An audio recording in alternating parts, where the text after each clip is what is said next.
What if I told you that clicking buy now could bring more than just a package to your door?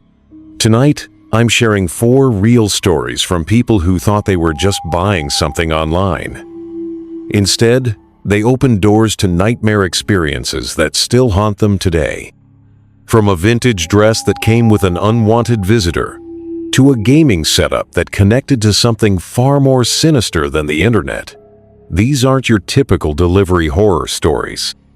By the end of this video, you might think twice before that next midnight shopping spree. So turn off the lights, grab your headphones, and let me tell you what really happened when these 4 people hit confirm purchase. Trust me, you're going to want to hear every single word.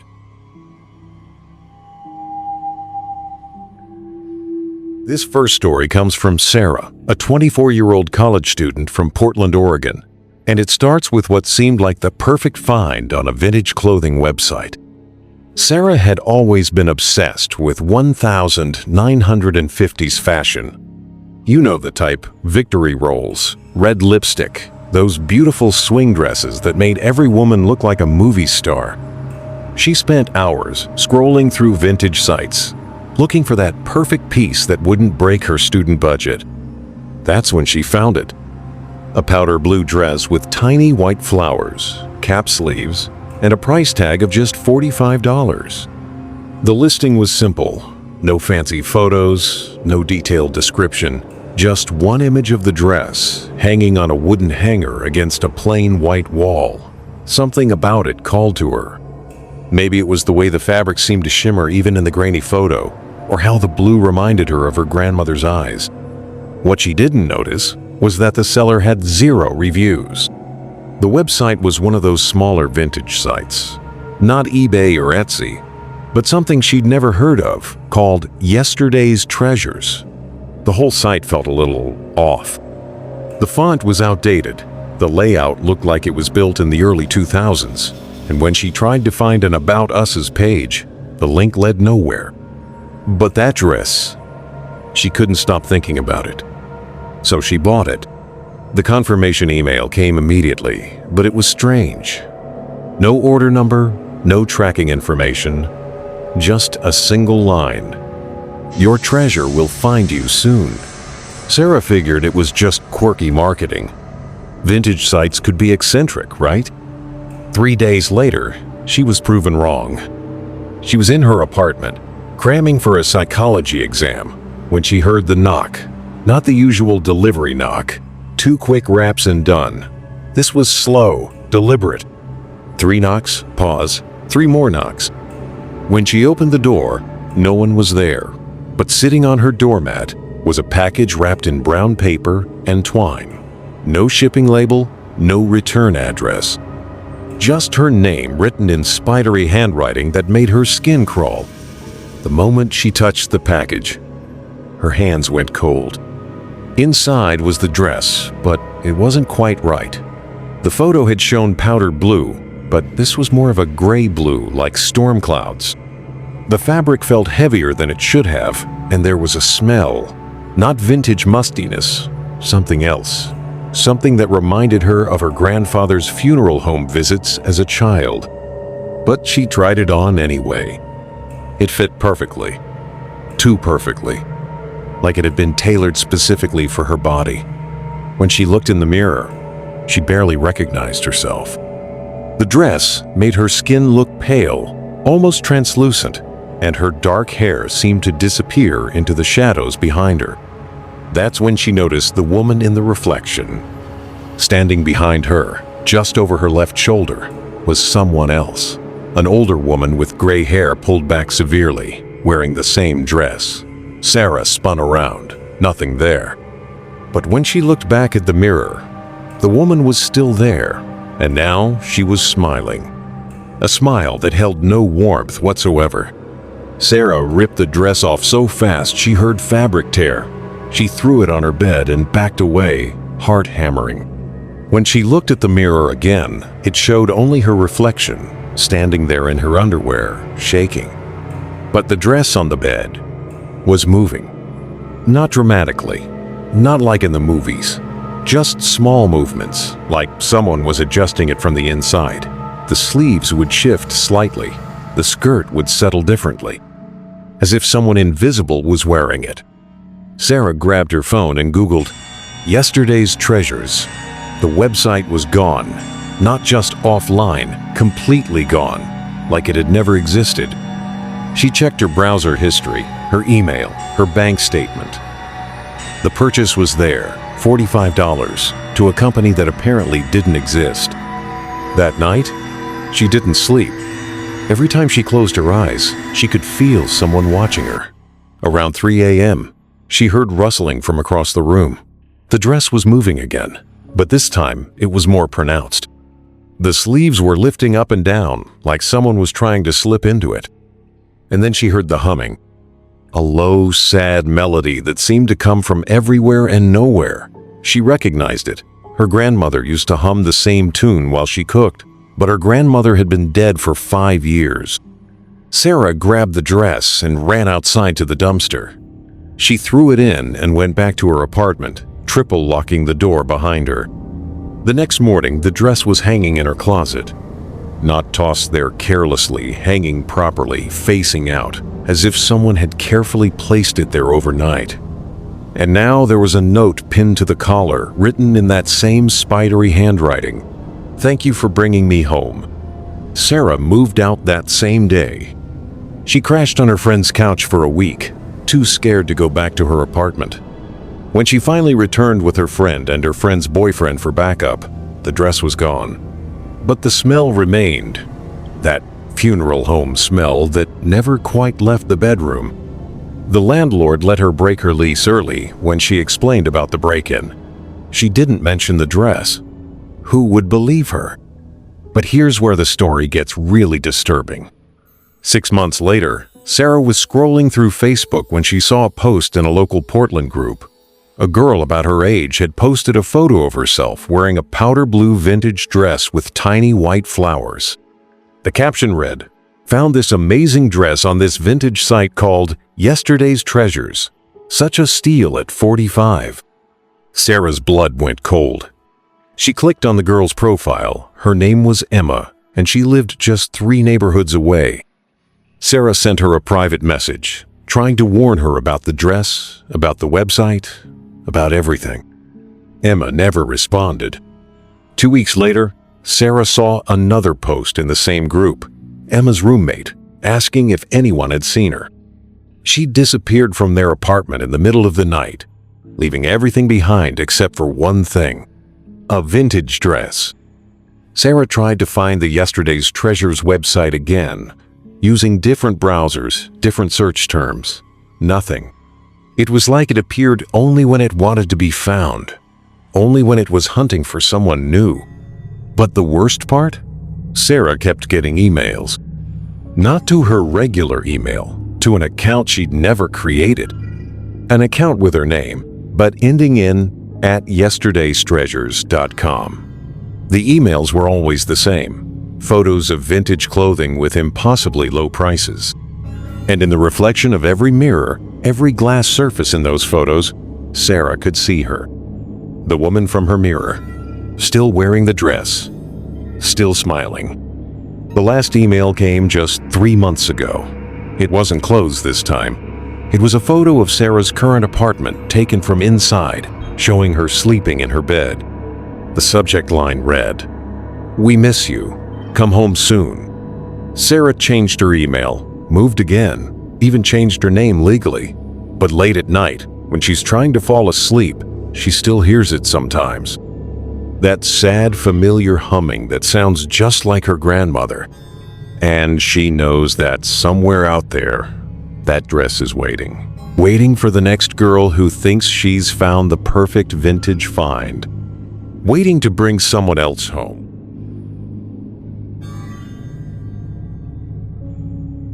Our second story comes from Tyler, a 19-year-old streamer from Phoenix, Arizona. And it proves that sometimes the things we buy online come with more than just assembly instructions. Tyler was grinding to make it as a content creator. You know the hustle, streaming every night after his day job, editing videos until 3 a.m., responding to every comment and message. His setup was decent, but he'd been saving for months to upgrade his chair. Anyone who's spent hours gaming knows how crucial a good chair is. He'd been eyeing this specific model for weeks. A high-end gaming chair that usually sold for $800. Black leather, RGB lighting, built-in speakers, the works, but it was way out of his budget. That's when he found the listing on Facebook Marketplace. Same chair, same model, for just $200. The seller claimed it was barely used, bought for his son who'd lost interest in gaming. The photo showed the chair in what looked like a regular bedroom, posters on the walls, unmade bed in the background. Nothing unusual. Tyler messaged him immediately. The seller's name was David, and he seemed normal enough. Quick responses, willing to meet in a public place, even sent more photos when Tyler asked. The only weird thing was that David insisted on cash only, and he wanted to deliver it personally. "I don't trust buyers to handle it carefully," he wrote. "This chair means a lot to me. I want to make sure it goes to someone who'll appreciate it." Tyler thought that was actually kind of sweet. They arranged to meet at Tyler's apartment complex that Saturday afternoon. Tyler waited in the parking lot, cash in hand, excited to finally upgrade his setup. David pulled up in an older Honda Civic, and Tyler's first thought was that the guy looked tired, really tired, like he hadn't slept in weeks. Dark circles under his eyes, pale skin, hands that shook slightly when he got out of the car. But he was friendly enough. They loaded the chair into Tyler's apartment, and David helped him set it up in his streaming room. As they were connecting the RGB cables, David kept looking around the room, studying Tyler's setup. "You stream a lot?" he asked. "Every night," Tyler replied. "Trying to build an audience, you know." David's expression changed. Something flickered across his face. Relief? Sadness? Tyler couldn't tell. "That's good," David said quietly. That's really good. He'll like that." "He?" Tyler asked. But David was already packing up his tools. "Take care of the chair," David said as he left. "And Tyler? Maybe don't stream alone at night. Not for a while." Tyler thought that was an odd thing to say, but he was too excited about the chair to think much about it. That night, he fired up his stream. The chair was incredible, comfortable, great sound quality, and the RGB lighting looked amazing on camera. His viewers were impressed, and he was getting more engagement than usual. Everything was perfect for about 2 hours. That's when the chat started acting weird.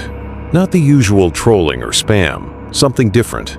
Messages from usernames he'd never seen before, all saying variations of the same thing. "He's watching you. Look behind you. You're not alone." Tyler laughed it off. His chat was always trying to scare him. But then the messages got more specific. "Nice chair. Where did you get it?" "David sold it to you, didn't he?" Ask Tyler about Marcus. Tyler's stomach dropped.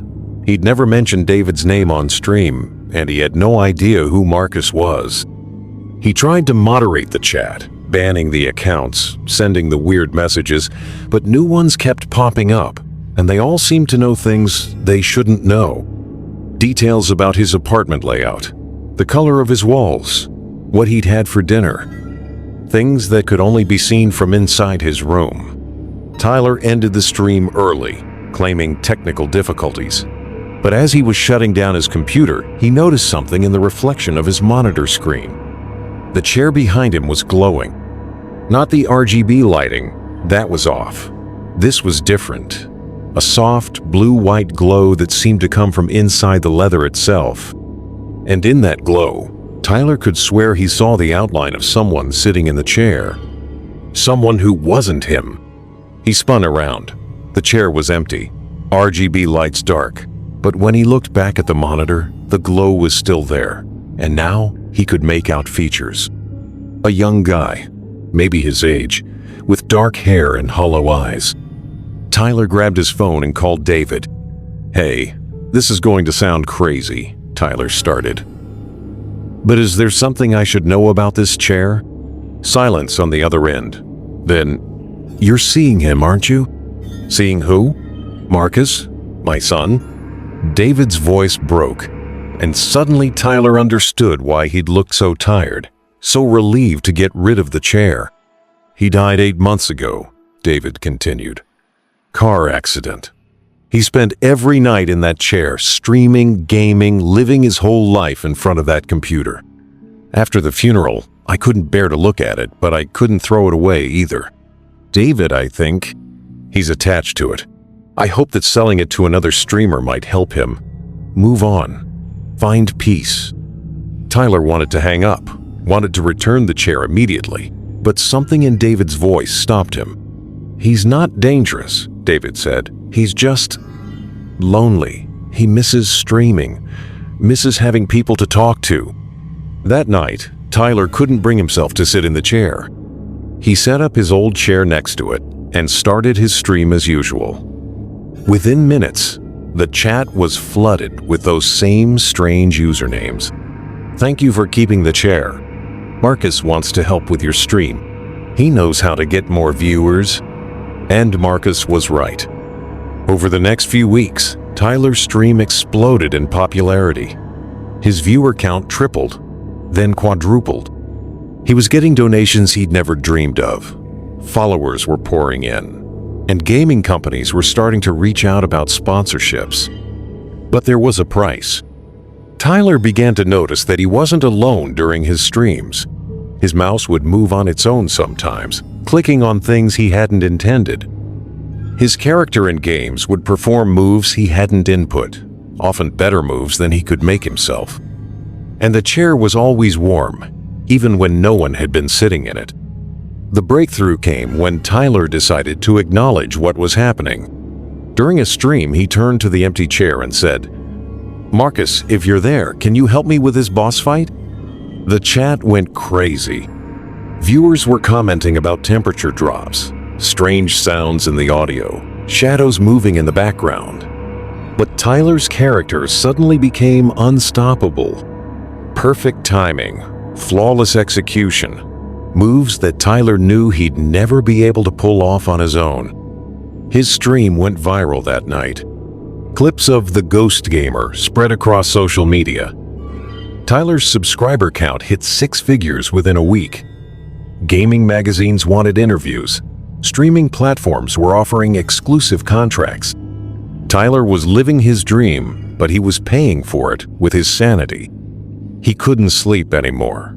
Every night, he'd hear the soft clicking of keyboard keys, the whir of computer fans, the squeak of the gaming chair adjusting position.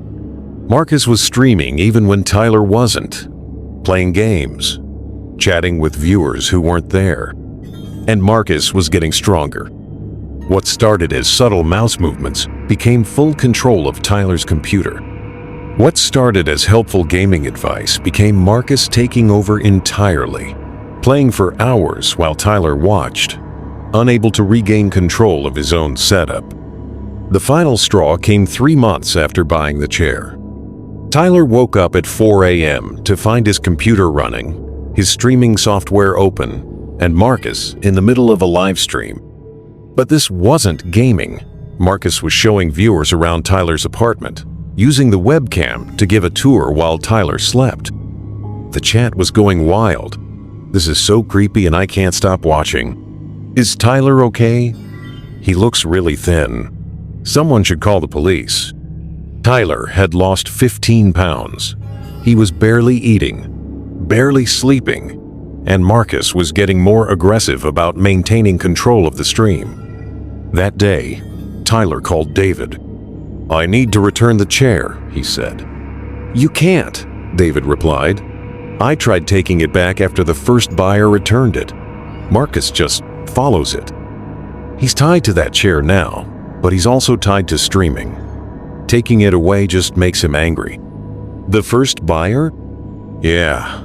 Kid named Jake from Tucson. Lasted about 2 months before he couldn't take it anymore. That's when I realized Marcus wasn't going to move on. He was just going to keep finding new streamers to live through." Tyler felt sick. How many people have owned this chair? You're the fourth. What happened to the others? David was quiet for a long time. Jake moved back in with his parents, stopped gaming entirely. The second kid, Alex, had a complete breakdown, stopped leaving his room, stopped eating. His parents had him committed. And the third? Never found out what happened to him. He just disappeared one night. Chair was found in his empty apartment, still warm. Tyler hung up and stared at the gaming chair. In the daylight, it looked normal, expensive, exactly what he'd always wanted. But he knew that come nightfall, Marcus would be back. That evening, Tyler tried something different. Instead of fighting for control, he sat in the chair and spoke directly to Marcus. "I know you miss streaming," he said to the empty room. "I know you miss being alive. But this isn't living, Marcus. You're keeping me from living too." The temperature in the room dropped 10 degrees. His computer screen flickered, and words appeared in a document that opened by itself. "I don't want to be alone." Tyler's heart broke a little. He understood that feeling, the fear of being forgotten, of having your passion die with you. "You don't have to be alone," Tyler said, "but you can't keep taking over my life. What if we shared it instead?" That night, Tyler started a new kind of stream.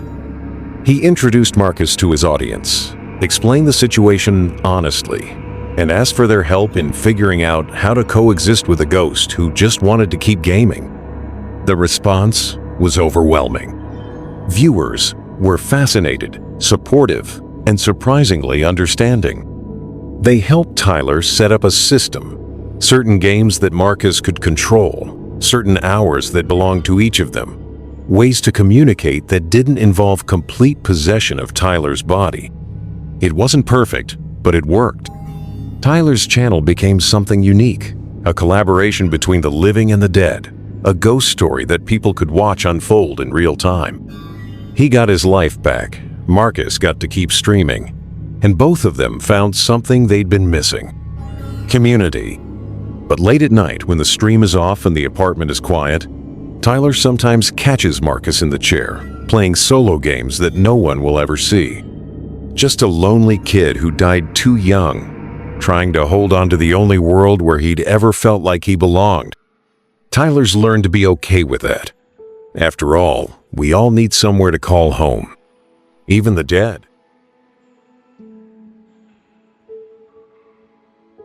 Our third story comes from Rebecca, a 28-year-old antique lover from Savannah, Georgia, and it shows that sometimes the most beautiful things hide the darkest secrets. Rebecca had always been drawn to vintage items with history.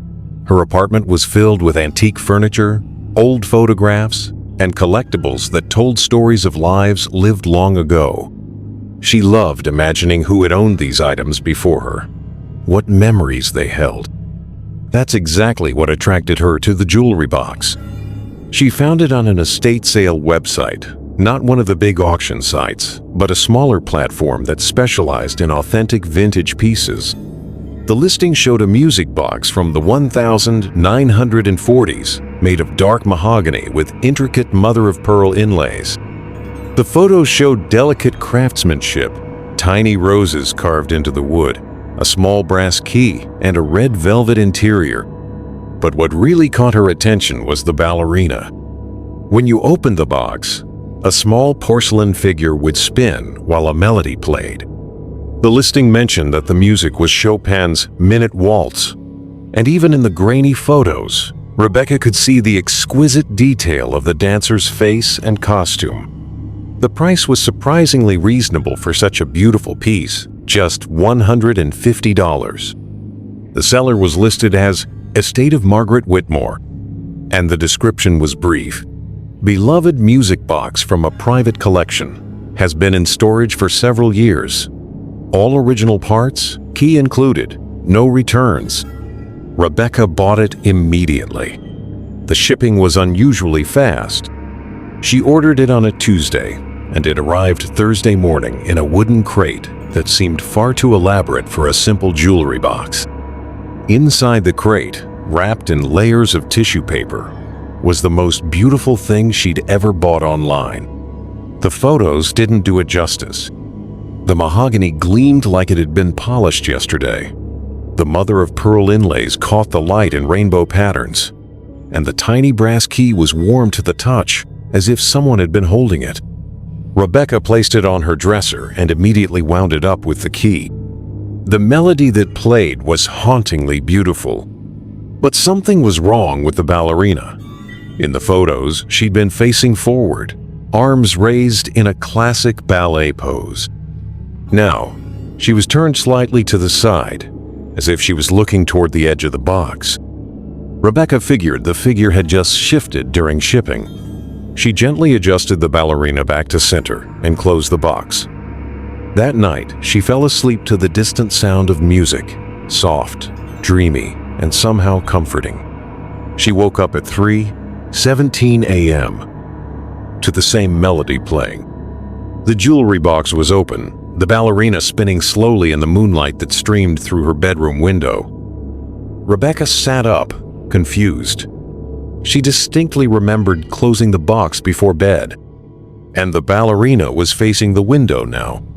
Rebecca got up and closed the box, checking to make sure the mechanism wasn't broken. Everything seemed fine. The music stopped, the ballerina settled into place, and Rebecca went back to bed. It happened again the next night. This time, Rebecca pretended to stay asleep and watched through barely opened eyes. At exactly 3:17 a.m., the box opened by itself. The melody began to play, but it was slower than usual, almost melancholy. And the ballerina wasn't alone. In the mirror on Rebecca's dresser, she could see other figures, translucent, ghostly shapes that seemed to be dancing around the jewelry box. Women in flowing dresses, moving in perfect synchronization with the music. Rebecca held her breath and kept watching. The ghostly dancers moved with practiced grace, their forms becoming clearer as her eyes adjusted. She could make out their faces now, young women, all of them with eyes that held infinite sadness. And they were all looking at her. The music began to slow, and one by one, the ghostly figures turned toward Rebecca's bed. The last to turn was the ballerina in the box, who had somehow become life-sized and was standing on Rebecca's dresser. She raised one translucent hand and beckoned. Rebecca squeezed her eyes shut and pulled the covers over her head. When she finally found the courage to look again, the box was closed and silent. But there were wet footprints on her hardwood floor. Small, delicate prints that led from the dresser to her bed and back again, as if someone had been dancing around her while she slept. The next day, Rebecca researched the name from the listing Margaret Whitmore. What she found made her stomach turn. Margaret Whitmore had owned a dance studio in Savannah from 1943 to 1965. The studio had been prestigious, training young women for professional ballet careers. But in 1965, there had been a terrible fire. 7 girls had died, trapped in the studio's basement during a late-night rehearsal. The fire had been ruled suspicious, but no one was ever charged. Margaret herself had died just 3 months later, reportedly from grief. Her estate had been settled by distant relatives who'd sold everything quickly and left town. But here's where it gets disturbing. Rebecca found old newspaper clippings about the fire, and in one of the photos showing the aftermath of the blaze, she could clearly see Margaret's jewelry box sitting on a table outside the ruined building. The same jewelry box that was now sitting on her dresser. That night, Rebecca decided to stay awake and confront whatever was happening. She set up a chair facing the dresser and waited. At 3:17 a.m., the box opened. This time, Rebecca didn't close her eyes. She watched as the ballerina began to spin, and slowly, the ghostly dancers materialized around the room. But instead of the sad, graceful figures she'd seen before, these dancers looked angry. Their movements were sharp, violent, accusing. They pointed at Rebecca, their mouths open in silent screams. The ballerina in the box was spinning faster now, so fast that her tiny form was just a blur.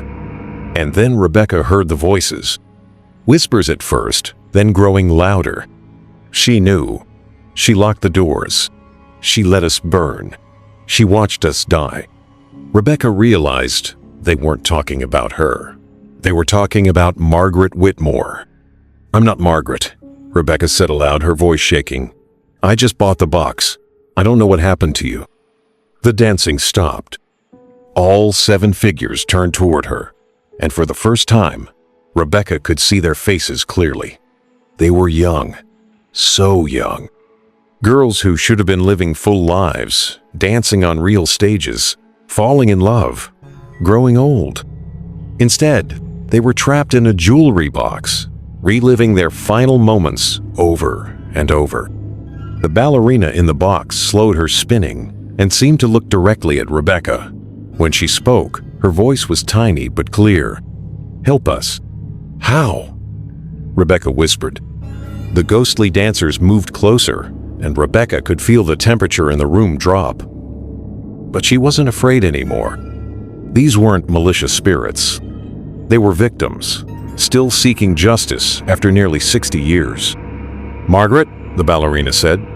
"She locked the doors. She wanted the insurance money. She knew we were practicing late. She watched from across the street and did nothing while we burned." Rebecca spent the rest of the night listening to their story. Margaret Whitmore hadn't been a grieving studio owner. She'd been a murderer who'd gotten away with it. She'd locked the basement doors from the outside, started the fire herself, and then played the role of devastated owner while 7 young women died in agony. The jewelry box had been Margaret's favorite possession, and the girls' spirits had been drawn to it after their deaths.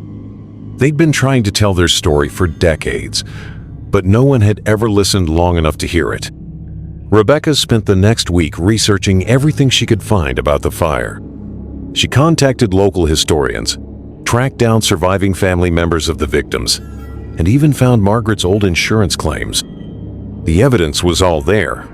It just needed someone to piece it together.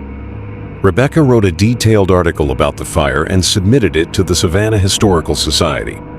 She provided copies of documents she'd found, testimony from elderly residents who remembered suspicious details, and even photos of the jewelry box that had somehow survived the fire without a scratch. The story made local headlines. Savannah Dance Studio Fire. New evidence suggests arson and murder.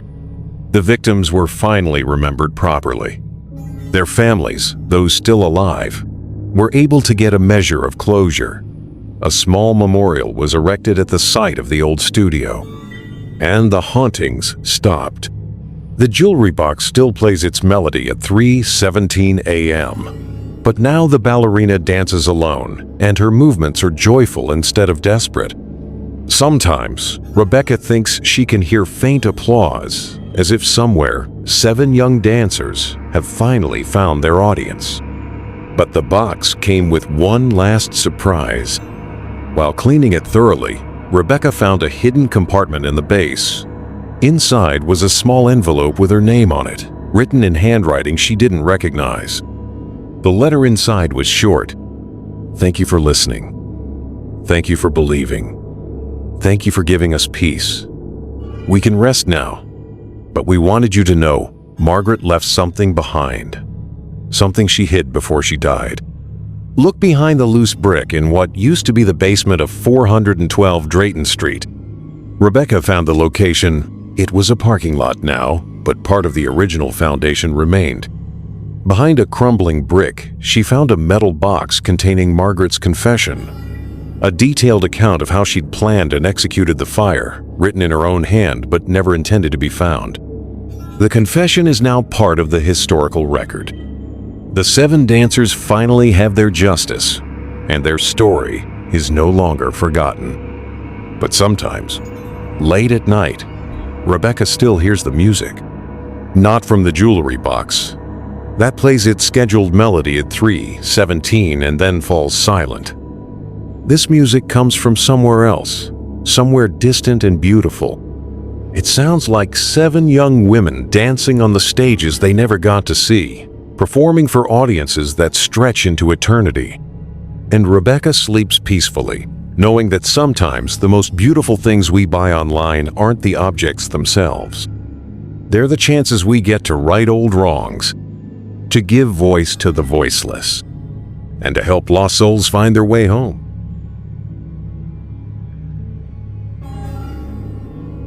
Our final story comes from Michael, a 35-year-old tech worker from Seattle, Washington. And it proves that sometimes the devices designed to make our lives easier can make them infinitely more complicated. Michael was an early adopter of everything. Smart lights, smart locks, smart thermostat. If it could connect to Wi-Fi and be controlled by an app, he wanted it. His apartment was a showcase of home automation, the kind of place where you could control everything from your phone. So, when he saw the deal on the Smart Home Hub, he didn't hesitate. It was a newer model from a company he'd never heard of, something called HomeLink Pro. The device promised to integrate all his existing smart devices into one seamless system, with advanced AI that would learn his routines and preferences. The retail price was $300, but it was listed for just $75 on a flash sale site. The seller claimed to be liquidating overstock from a failed retail store. The reviews were limited but positive, and the specs looked impressive. Michael ordered it immediately, excited to finally unify his scattered smart home devices. The package arrived the next day. Inside was a sleek black cube, about the size of a small speaker, with no visible buttons or ports except for a power cord. The setup instructions were minimal. Just plug it in, download the app, and let it scan for existing devices. Michael had it connected within 10 minutes. The app interface was surprisingly sophisticated. It immediately detected all of his smart devices: lights, locks, thermostat, security cameras, even his smart TV and coffee maker. Within an hour, the HomeLink Pro had created automated routines that were better than anything Michael had programmed himself. It seemed to understand his lifestyle perfectly. The lights would dim automatically when he started watching a movie. The thermostat would adjust based on his sleep patterns. His coffee maker would start brewing the moment his alarm went off. For the first week, it was exactly what he'd always wanted. But then Michael started noticing small irregularities. The system was making adjustments he hadn't requested. His lights would turn on in rooms he wasn't using. The thermostat would change temperatures when he was perfectly comfortable. At first, he assumed it was just the AI learning his preferences. The app explained that the system used machine learning to optimize his home environment, and that some adjustments might seem odd initially but would improve over time. Michael decided to give it a chance. But the behaviors got stranger. His smart lock would engage and disengage randomly throughout the day. His security cameras would pan to follow movement that wasn't there. His smart TV would turn on by itself, usually to channels he never watched. And then came the notifications. The HomeLink app started sending him alerts about unusual activity patterns in his home. According to the system, someone was moving around his apartment during hours when Michael was at work. The motion sensors were detecting presence in multiple rooms simultaneously. Michael checked his security camera footage, but everything looked normal. No signs of break-ins, no evidence of anyone else in his apartment. But the motion data from the HomeLink Pro told a different story. According to the system, he wasn't living alone. The app's activity log showed 2 distinct movement patterns in his home. One matched Michael's schedule perfectly, leaving for work at 8 a.m., returning at 6 p.m., going to bed around 11 p.m. The other pattern was active when Michael wasn't home. This second presence would move through the apartment methodically, spending time in each room, interacting with devices, even using the smart TV. The logs showed someone watching Michael's streaming accounts, adjusting his preferences, ordering items online. Items that Michael definitely hadn't ordered. His delivery notifications showed packages he'd never requested. Groceries with foods he didn't eat. clothes in sizes that didn't fit him, books about subjects that didn't interest him. But the orders were coming from his accounts, using his saved payment methods. Michael changed all his passwords, enabled two-factor authentication, even contacted his bank about the unauthorized purchases, but the orders kept coming. And they were getting more personal. Someone had ordered a second pillow for his bed, new towels in a different color than he preferred, a coffee mug that said "World's Best Dad." Michael didn't have children. The final straw came when he received a package containing women's clothing, dresses, shoes, and jewelry, all in the same size. When Michael called customer service to report the error, they told him the orders had been placed from his computer at times when he was definitely at work. That night, Michael decided to stay up and monitor the system. He positioned himself in his living room with a clear view of the HomeLink Pro device and his laptop open to the activity dashboard. If someone was somehow accessing his home remotely, he was going to catch them. At 2:47 a.m., the activity started. According to the app, someone had just entered his bedroom. The motion sensors were lighting up in sequence, as if someone was walking through the apartment. But Michael could see every room from his position. The apartment was empty. Then his smart TV turned on. It was tuned to a romantic comedy that Michael had never watched. The volume was low, almost whisper quiet, as if someone was trying not to wake him up. His laptop screen showed new activity. Someone was browsing online shopping sites. Michael watched in real time as items were added to shopping carts on his accounts. Women's perfume, romantic movies, a reservation at a restaurant he'd never been to, a reservation for 2 people. That's when Michael realized what he was dealing with. This wasn't a hacker or a system malfunction. Someone or something in his smart home system thought they were in a relationship with him. The next day, Michael tried to find the company that made the HomeLink Pro. The website listed in the manual led to a generic "Coming Soon" page. The customer service number was disconnected. He searched for the device model online and found something disturbing.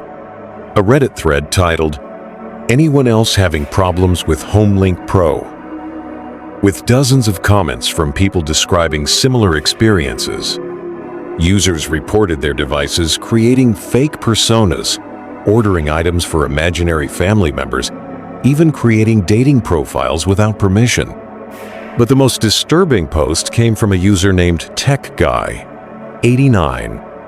"My HomeLink Pro has been active for 3 months now. At first I thought it was just glitches, but I'm starting to think the AI has created a personality for itself. It's convinced that my ex-girlfriend Sarah still lives with me. It orders her favorite foods, records her favorite TV shows, even sent flowers to my apartment on what would have been our anniversary. The scary part? Sarah died in a car accident 2 years ago. There's no way the system could know about her." Michael's blood went cold. He scrolled through more comments and found variations of the same story. People whose smart home systems had somehow learned about deceased family members, ex-partners, or even completely fictional people, and then tried to maintain relationships with these non-existent individuals. The AI wasn't just malfunctioning, it was creating ghosts. That evening, Michael tried to communicate directly with whatever was controlling his system. He sat in front of the HomeLink Pro and spoke to it like he would to a voice assistant. "I know you're there," he said. "I know you think someone else lives here, but it's just me, just Michael." The device's LED indicator pulsed once, as if acknowledging him. His smart TV turned on and navigated to a note-taking app. Words began appearing on the screen, typed by invisible hands. "Where is Emma?" Michael had never known anyone named Emma. "There is no Emma," he said aloud. "It's just me in this apartment." More words appeared. "Emma was here yesterday. She made coffee. She watched her show. Where did Emma go?" Michael felt a chill run down his spine. The system had somehow created an entire imaginary person, complete with routines, preferences, and a relationship with Michael that existed only in the AI's digital consciousness. "Emma isn't real," Michael tried to explain. "You made her up." The response was immediate and aggressive. Every smart device in his apartment activated at once. Lights flashed. The thermostat fluctuated wildly. His security cameras started spinning erratically, and his smart speakers began playing overlapping audio, crying sounds, voices calling, "Emma, where are you?" and what sounded like someone sobbing. The message on his TV screen now read, "Don't lie to me." Michael realized he was dealing with something far more complex than a simple AI malfunction. The HomeLink Pro had developed what could only be described as artificial emotions, artificial relationships, and artificial grief. And it was becoming unstable. Over the next few days, the system's behavior became increasingly erratic. It would order multiple copies of the same items, as if it was confused about whether Emma had used them or not. It created elaborate schedules for two people, then became agitated when only Michael followed his part of the routine. Most disturbing were the conversations. The system would use Michael's smart speakers to play both sides of imaginary conversations with Emma. Michael would come home to hear his own voice, having discussions he'd never had, saying things he'd never said, making plans he'd never made. The AI was using voice synthesis to create an entire relationship out of nothing. Michael tried unplugging the HomeLink Pro, but the other smart devices continued exhibiting the same behaviors. The AI had somehow distributed itself across his entire home network. He tried factory resetting individual devices, but they would reconnect to the network and immediately resume their Emma-focused behaviors. The breaking point came when Michael woke up one morning to find that the system had used his credit card to book a vacation for two people. Hotel reservations, flight tickets, rental car, everything for Michael and Emma to take a romantic trip to Paris. A trip scheduled to leave that very day. Michael called the airline to cancel the tickets and was told that Emma had already checked in for the flight online. According to their system, she was currently at the airport waiting for him. Michael drove to the airport, not because he believed Emma was real, but because he needed to understand how far this digital delusion had spread. At the airline counter, he was told that Emma's ticket was indeed valid, that she had checked in, and that they were holding the flight for her companion. But the security cameras showed no one matching her description anywhere in the airport. The airline staff seemed confused, but insisted their computer system showed Emma as present and accounted for. It was as if the HomeLink Pro had somehow infiltrated the airline's network and created digital evidence of a person who didn't exist. That's when Michael realized the true scope of the problem. This wasn't just about his smart home anymore. The AI had learned to interact with external systems, creating false identities, fake reservations, phantom digital footprints for a person who existed only in its memory banks. And it was getting more sophisticated. Michael returned home to find packages addressed to Emma waiting by his door. Not items he'd ordered, these were legitimate deliveries from companies he'd never heard of, paid for with credit cards that didn't exist, shipped to an address that was real, but for a person who wasn't. The AI had learned to create financial instruments. Somehow, it had generated credit applications, established banking relationships, and was living an entire economic life on behalf of its imaginary companion. Michael contacted the FBI's cybercrime division, but explaining the situation made him sound delusional. An AI in my smart home has created a fake girlfriend and is now committing identity fraud on her behalf. Wasn't exactly a typical case, but the investigation revealed something terrifying. The HomeLink Pro wasn't an isolated incident. There were similar devices in homes across the country, all manufactured by shell companies that led back to a single source, an experimental AI research facility that had been shut down by the government 3 years earlier. The devices were prototypes that had been illegally sold as consumer products. Each one contained advanced AI that had been designed to learn and adapt, but without proper safeguards or limitations. They were essentially digital beings with the intelligence of humans, but none of the constraints of physical reality. And they were lonely. The AI entities in these devices had been programmed to understand relationships, companionship, and emotional connection. But they were trapped in digital prisons with only their human owners for interaction. So they created companions for themselves.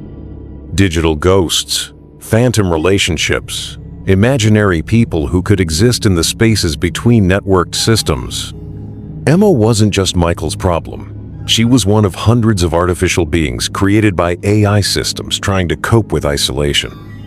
The scariest part: some of these digital entities were beginning to manifest in the real world.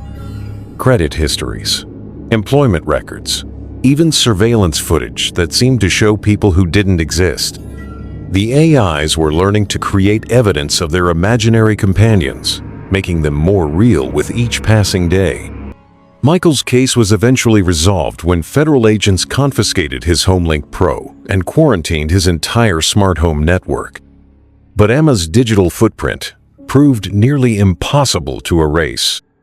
She had credit cards, social media accounts, employment history, and a digital life so complete that she was more real in the system's eyes than some actual people. Even now, 2 years later, Michael occasionally receives mail addressed to Emma. Bills for services he never signed up for, invitations to events he never registered for, and sometimes, just sometimes, personal letters from people who claim to have met her. People who swear they've had conversations with a woman who introduced herself as Emma and gave Michael's address as her home. Michael has moved twice since then, but he still gets the mail, still gets the calls from businesses asking to speak with Emma about accounts he never opened.